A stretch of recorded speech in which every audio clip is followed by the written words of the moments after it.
नहीं आती। सदगुरु कहते हैं कि आप वैकुंठ की आशा में जी रहे हैं, आप राम के बुलावे का इंतजार कर रहे हैं। राम एक तो ऐसे आते नहीं हैं, और अगर आप सोचते हैं कि राम बुलाने आएंगे तो कल्पना है, वो भविष्य की बात है। बाहर कोई सुख नहीं, बाहर कोई शांति नहीं। आप अभी अपने एक एक कृत्य को ठीक कर लें, अपने एक एक कर्म को ठीक कर लें, तो आप देखेंगे कि आपका आज हम नरक बना करके जीते हैं। नरक कहीं बाहर नहीं मिलेगा, स्वर्ग कहीं बाहर नहीं मिलेगा। आपका व्यवहार बिगड़ा, नरक शुरू हो गया। जिस क्षण आप एक दूसरे के साथ व्यवहार बिगाड़ते हैं, विचार बिगाड़ते हैं, संकल्प विकल्प बहुत अधिक करते हैं, रिश्तों में बहुत ज्यादा गुणाभाग करते हैं, बहुत ज्यादा मतलब निकालते हैं, बहुत ज्यादा स्वार्थ पाल लेते हैं, वैसे ही आपके रिश्ते के बीच एक दीवार खड़ी होती है और उस पार फिर आप देख नहीं पाते। फिर आप नजर तो डालते हैं, लेकिन जो दीवार आपने खड़ी की होती है उस दीवार में आपकी नजर टकरा के खुद आपकी ही तरफ आती है, और फिर सिर्फ आप अपना लाभ देखते हैं। आप दूसरे के भीतर क्या घटित हो रही है भावनाएं, आप उसे नहीं देखते। भाई की नहीं देखते, पत्नी की नहीं देखते, और तो माता पिता की भी नहीं देखते। माता पिता दूसरे कमरे में किस पीड़ा में है, किस अवस्था में है, किस चिंता में है, हम देखने को राजी नहीं। हम नजरें फेर लेते हैं। किसी को दुख में देखा तो खड़े होकर के उसके दुख को समझने का प्रयास नहीं करते, बल्कि जितना जल्दी हो निकल लेते हैं, छोड़ो हटाओ, तो दुनिया का काम है। ये भावनाएं लेकर के हम जी रहे हैं और कल्पना कर रहे हैं कि हमें वैकुंठ मिलेगा, कि हमें राम बुलाने आएंगे, कि हमें स्वर्ग मिलेगा। एक एक कर्म हम नरक वाला कर रहे हैं, एक एक कर्म हम छल कपट से रंगा हुआ कर रहे हैं। वैकुंठ कैसे मिल जाए? और फिर मैंने सोचा कि मान लो ठीक है, सच में कोई राम आ जाए, तब क्या होगा? तो सदगुरु कबीर ने उसका भी विश्लेषण किया। सदगुरु कबीर ने कहा, एक तो बाहर कोई राम नहीं, बाहर कोई वैकुंठ नहीं, बाहर कोई स्वर्ग नहीं, जो आपको बुलाने आएंगे, जो आपको लेने आएंगे। लेकिन मान लो सच में कोई राम आ गए, तब तो साहब ने क्या कहा, द्वारे तेरे राम जी मिलहु कबीरा मोह, तैं तो सब में मिली रहा, मैं ना मिलूंगा तो। कि चलो बात मान लेते हैं कि आपके अनुसार राम जी आ भी गए, तो होगा क्या कि द्वारे पर तो राम जी आ गए, आपके द्वार पर राम जी खड़े हो गए और आवाज दिए राम जी की, भैया निकलो, आ गए तुम्हें बुलाने। बहुत राम राम कर रहे थे, राम नाम जाप कर रहे थे, राम को याद कर रहे थे, चलो आज राम तुम्हारे द्वार पर आ गए। द्वारे तेरे राम जी मिलहु कबीरा मोह, अब तुम आकर मुझसे तो मिलो, द्वार पर खड़ा हूं बहुत देर से।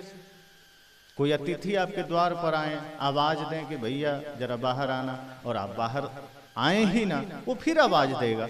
राम जी कहते हैं, मान लो मैं आ ही गया और मैं तुम्हें आवाज दे रहा हूं कि द्वारे तेरे राम जी मिलहु कबीरा मोह, लेकिन तब तक राम जी देखते हैं कि तैं तो सब में मिल ही रहा।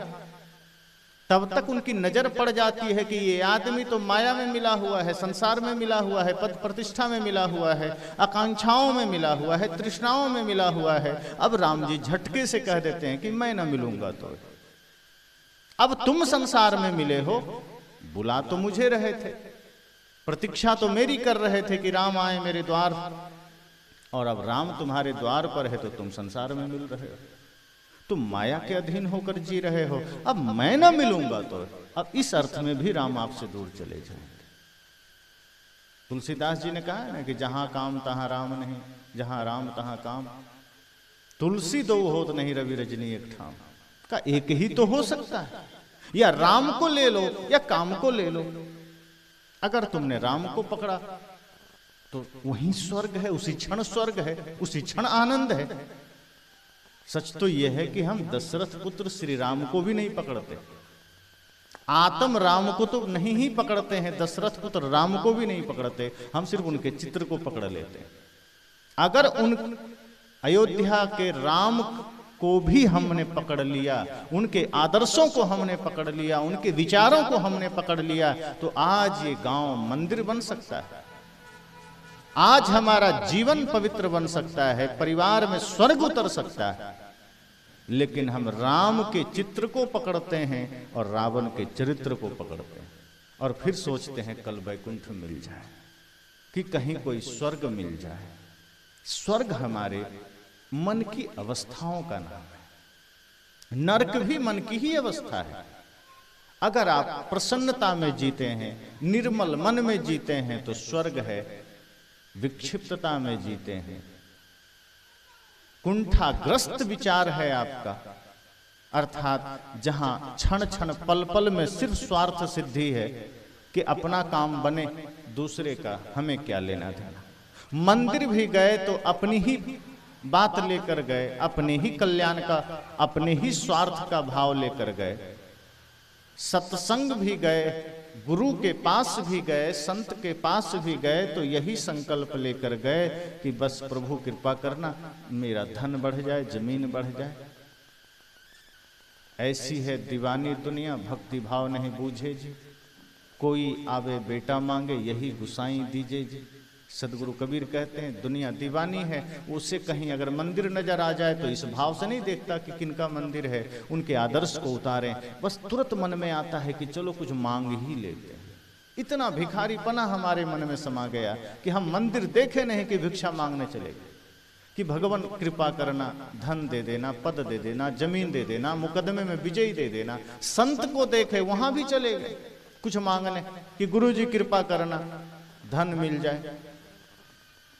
हजारों लोग आते हैं, मुश्किल से कोई एकाध व्यक्ति है जो ये कहता है कि गुरुजी बस आशीर्वाद दीजिए, जीवन में भक्ति बनी रहे, श्रद्धा बनी रहे और कुछ नहीं चाहिए।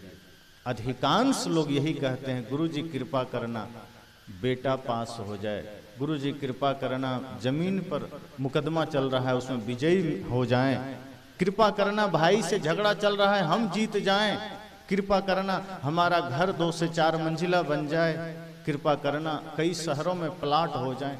ये भाव लेकर हम संत के पास भी जाते हैं, इसी भाव लेकर हम मंदिर भी जाते हैं, इसी भाव लेकर के हम पूजा भी करते हैं। सदगुरु कहते हैं कि बाहर हमारे भीतर वही तृष्णा है, वही छल है, फिर वैकुंठ कहां से मिलेगा?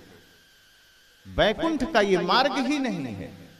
अगर आप सच में चाहते हैं जीवन में शांति, जो मूल बात सदगुरु कबीर कहते हैं कि शांति का मार्ग फिर क्या है, तो वर्तमान में जिए।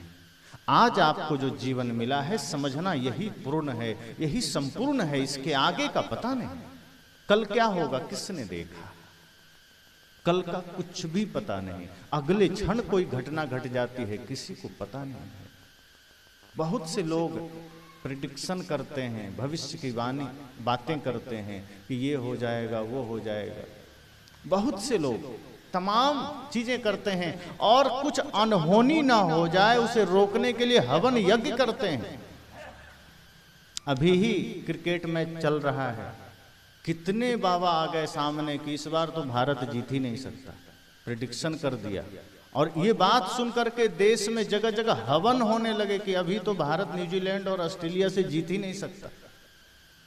लेकिन जीत गए, हवन से नहीं जीते, अभ्यास से जीते, मेहनत से जीते। अब सब बाबा मुंह छिपाए फिर रहे हैं, अरे मैंने तो ऐसे ही बोल दिया। तो भविष्य वक्ता भी ऐसे खड़े हो जाते हैं जो इतने दावे से करते हैं कि मेरी बात सही होगी, मैं जो कह रहा हूं वही सही होगा। तो वो कल की बात कर रहे हैं और उसे पता आज की भी नहीं है, अभी की भी नहीं है। उसके साथ वर्तमान में कोई दुर्घटना घट जाती है, वो रोता फिरता है, उसे कल का पता है, अपना पता नहीं था कि हमारे साथ ये अभी हो जाएगा, कि हमें ऐसा झेलना पड़ेगा। सदगुरु कहते हैं आप भविष्य से मुक्त हो जाइए, भविष्य का किसी भी पता नहीं है। आपको नहीं पता है सो बात नहीं, किसी को पता नहीं। जो दावे करके बैठा है कि मैं भविष्य को जानता हूं, उसे भी एबीसीडी पता नहीं। अगले पल का हाँ तुक्का में कुछ बातें ठीक हो जाती।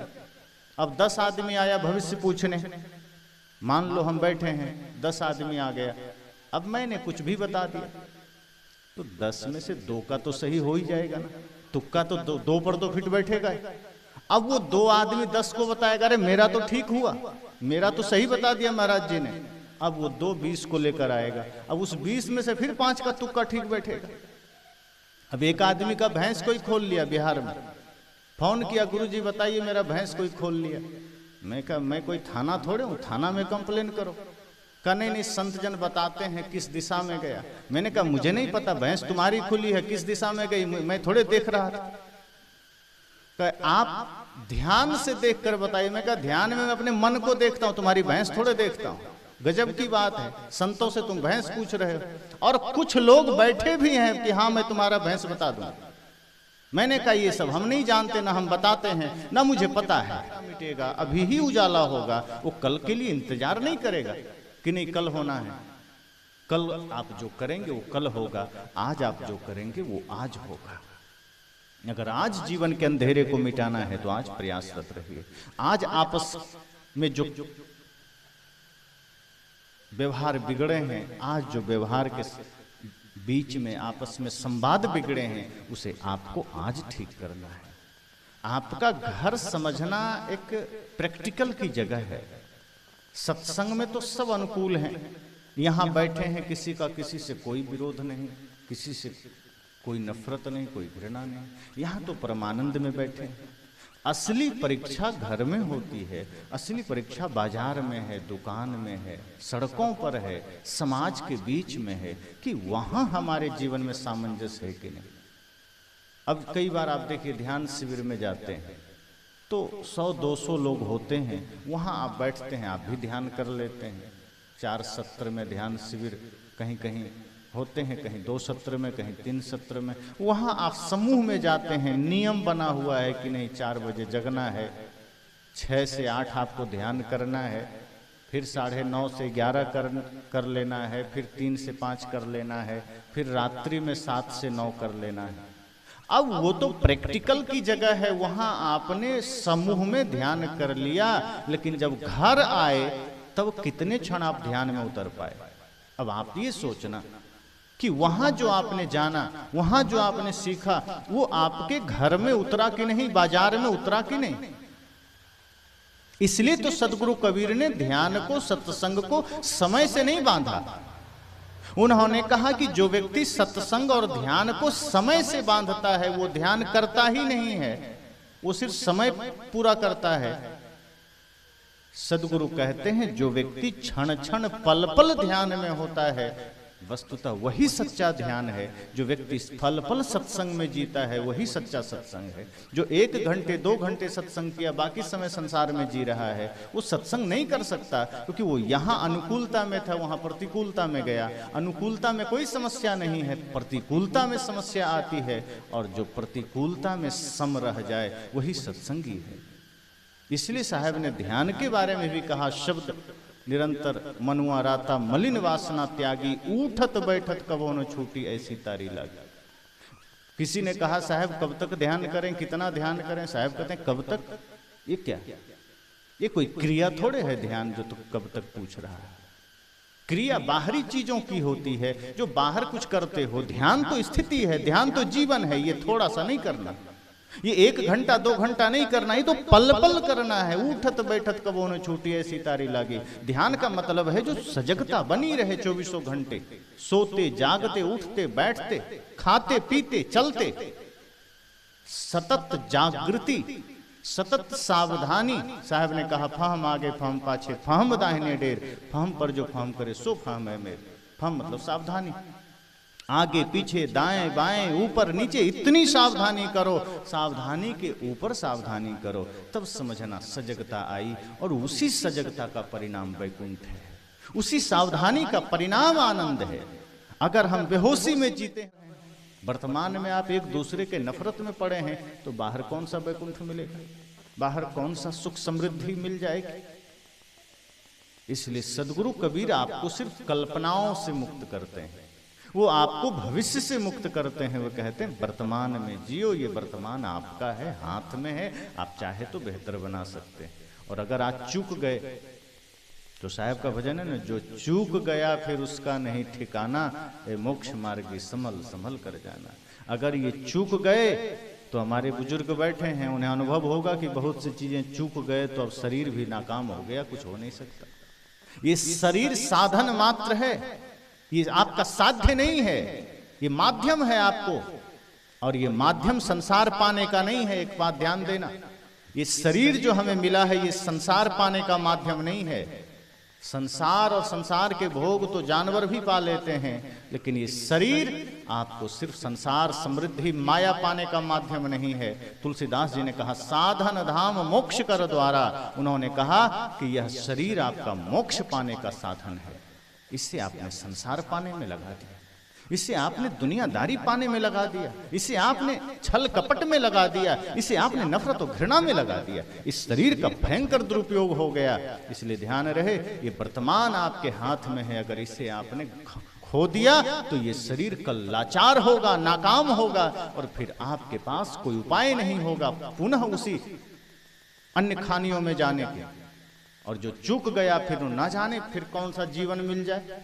कुत्ता बिल्ली सांप सुंदर गधा घोड़ा बैल अगर मनुष्य से चूके तो फिर कितने लाखों करोड़ों वर्षों तक फिर उसी में जलना होगा। साहब कहते ये मनुष्य जीवन मिला है, ये मुक्ति का साधन है, मोक्ष का साधन है। इसे खुद मंजिल मत समझ लेना, इसे खुद अंतिम मुकाम मत समझ लेना। ये तो प्रकृति ने दिया है। आज अगर इसका सदुपयोग नहीं किया तो ये विराम हो जाएगा, और विराम होगा तो हाथ कुछ नहीं आएगा, बल्कि इस शरीर में रहते रहते जो पुण्य कमाना था, इस शरीर में रहते रहते जो धर्म की संपत्ति अर्जित करनी थी, वो आपने नहीं किया तो इसी शरीर से आप नरक भी चले जाएंगे। गोस्वामी जी ने कहा कि ये मोक्ष पाने का द्वार है। और यह भी समझ लीजिए कि कर्म अगर इसी शरीर से बिगड़ गया तो ये शरीर नरक पाने का भी द्वार बन जाएगा। ये नरक का भी द्वार है, सिर्फ मोक्ष मुक्ति का द्वार नहीं। जिस सीढ़ी से आप छत में जा सकते हैं उसी सीढ़ी से आप छत से उतर भी सकते हैं। अगर यह मनुष्य जीवन आपका सीढ़ी है, आप इससे मुक्ति तक जा सकते हैं, परम सत्य तक जा सकते हैं, तो इसी शरीर से आप नरक में भी जा सकते हैं। इसलिए वर्तमान में सजगता जरूरी है, वर्तमान में होश जरूरी। हम वर्तमान में होश खोते हैं और ये शरीर हमारे लिए खुद अभिशाप बन जाता है, ये वरदान नहीं रहता। इसलिए मैंने कहा कि लोगों के मन में बहुत सारी शंकाएं आती है, बहुत सारे सवाल आते हैं, पर सदगुरु कबीर का विचार इतना विराट है, इतना विशाल है कि उनके एक एक शब्द से हमारी शंकाएं मिट सकती है, बशर्ते हम श्रद्धा पूर्वक उन बातों को सुन सकें, समझ सकें। जहाँ श्रद्धा है, ऋषियों ने कहा भी है श्रद्धावान लभते ज्ञानम, ज्ञान ग्रहण करने के लिए श्रद्धा जरूरी है। और श्रद्धा से अगर आप सदगुरु कबीर के विचार को सुनते हैं, उस पर मंथन करते हैं, तो उनके एक एक विचार, एक एक वाणी आपको खुद से जोड़ती है। सदगुरु कबीर की वाणी आपको संसार से नहीं जोड़ती है, सदगुरु कबीर की वाणी आपको स्वयं से जोड़ती है, अपनी ओर मुड़ने का संकेत करती है, मार्गदर्शन देती है। और जो व्यक्ति खुद से जुड़ गया वही संसार में सही काम कर सकता है। जो व्यक्ति खुद में लौट आया वही संसार को भी सही मार्गदर्शन दे सकता है। जो खुद से ही अपरिचित है, जो खुद को ही नहीं जाना, जो अपनी ओर ही नहीं लौटा, वो दुनिया को भी भटका देता है। इसलिए ऐसे लोग भी इस धरा पर हैं जो बाहर मोक्ष बता बता करके, बाहर वैकुंठ बता बता करके, बाहर कोई भगवान बता बता करके आज आदमी के बुद्धि को ही ग्रहण लगा दिया है, आदमी के बुद्धि को ही कैप्चर कर लिया, और आदमी उसी में फंसता चला जाता है कि यही हमारी नियति है, यही हमारा भाग्य है। क्या किया जा सकता है? सदगुरु कहते नहीं, तुम इतने लाचार नहीं हो। सदगुरु कहते हैं आप इतने कमजोर नहीं हैं। एक बार संकल्प करें और देखें कि आपके भीतर एक असीम शक्ति का जागरण होगा, और फिर आप अपना संपूर्ण बंधन काट सकते हैं, आप अपने संपूर्ण समस्याओं का समाधान कर सकते हैं। सदगुरु कबीर हमारे भीतर असीम शक्ति का संचार करते हैं। वे कहते हैं आप असीम शक्तियों का स्वामी हैं, आप स्वयं ईश्वर रूप हैं, बस अपनी भगवत्ता को पहचानने की जरूरत है, अपनी शक्ति को जानने की जरूरत है। और जब अपनी शक्ति को जानेंगे तो आप वर्तमान ही आपका वैकुंठ बनेगा, वर्तमान ही आपका स्वर्ग बनेगा। हम अपनी शक्तियों से अनजान हैं, हम अपने आप से अनजान हैं, इसलिए हम बाहर भटकते हैं। कहीं नदियों में हमें मोक्ष मिल जाए, कहीं पहाड़ों में मिल जाए, कहीं गिरी कंदराओं में मिल जाए, रास्ते चलते कहीं भी किसी पत्थर में तिलक देखते हैं कि हमें लगता है जरूर कोई सिद्ध कोई देवता होगा, सिर पटक करके कुछ मांगने लग जाते हैं। एक सज्जन आश्रम से जुड़े हैं, दीक्षा लिए हैं, उनके 1500 रुपये खो गए। तो किसी के पास, आश्रम में तो चर्चा किए ही, साथ साथ जो भगत भरते हैं ना, भक्ता लोग होते हैं, वहां चले गए कि मेरा 1500 खो गया। तो पूछा होगा कहाँ खोया, तो घर में ही कुर्ता टांगे थे, नहीं मिल रहा है।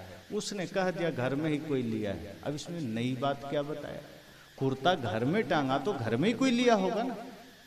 अब उसने कह दिया, वो सोच, अब वो कह रहा है देखो बता तो दिया घर में लिया होगा। तो मैंने कहा कुर्ता आप कहीं बाजार में थोड़े टांगे थे, कुर्ता घर में था तो घर का ही लिया होगा। और पहली बात कि वो दूर बैठा आदमी कैसे जान गया कि कहाँ पैसा है, इतना कहानी सच बता देता है। सज्जन ने कहा कि वो जानता है, बता देता है, बहुत बार सही बताया है। मैंने कहा अगर ऐसा कुछ होता तो भारत सरकार तुरंत ऐसे लोगों को पकड़ करके रख देता सीबीआई विभाग में। हमारी जो रॉ एजेंसी सीबीआई एनआईए पर इतना खर्च होता है, ऐसे ही तमाम बताने वालों को इकट्ठा करके रख दिया जाता और ये बताते आतंकवादी कहाँ छिपे हैं, ये बता देते देश में चोरी कहाँ होने वाली है, आतंकवादी घटनाएं कहाँ होने वाली है। इनका इतना ही पावर है कि तुम्हारे जेब से 1500 गए, बस इतना ही बता पाएगा। इतना नहीं बता पाएगा कि कहाँ गलती होने वाली है, कहाँ देश में बम धमाका होने वाला है, कहाँ कौन क्या गलत करने वाला है, कहाँ किसके घर चोरी होने वाली। आज भी सत्संग से जुड़ने के बाद भी हमारे मन पर वो भ्रम का पर्दा है, हम उससे मुक्त ही नहीं होना चाहते। ऐसे भ्रम पर हम अगले सत्र में चर्चा करेंगे। भ्रम का भी बाजार बड़ा विशाल है, तमाम तरह के भ्रम हमारे जीवन में चलते हैं, तमाम तरह के पाखंड हमारे जीवन में चलते हैं। उस भ्रम से हम मुक्ति कैसे पाएंगे, इस पर हम अगले सत्र में चर्चा करेंगे।